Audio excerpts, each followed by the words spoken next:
Authentic ওয়েতে ইলিশ মাছের ভাপা আজকে দেখাবো। ইলিশ মাছ আছে, ওদিকে জলও গরম বসিয়ে দিয়েছি। এখানে নুন আর হলুদ দিয়ে ভালো করে মাছগুলো মাখিয়ে নেব।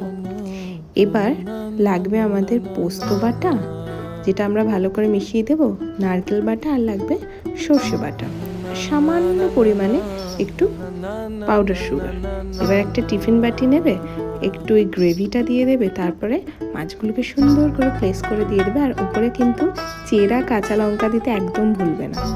আবার এরকম সুন্দর সুন্দর থাকে ইলিশ মাছ সাজিয়ে উপরে সর্ষের তেল যার যতটার পরিমাণ লাগবে দিয়ে দেবে, আর কাঁচা লঙ্কা এক্সট্রা করে দিলেও দিতে পারো।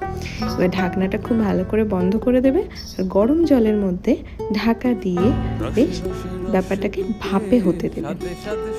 গ্যাসের আঁচ কিন্তু কম থাকবে। এখানে আমাদের ভাপা হয়ে গেছে, 45 মিনিট মতন টাইম লেগেছিল। একটু গরম, তো একটু কেয়ারফুলি ধরবে। আমাদের ইলিশ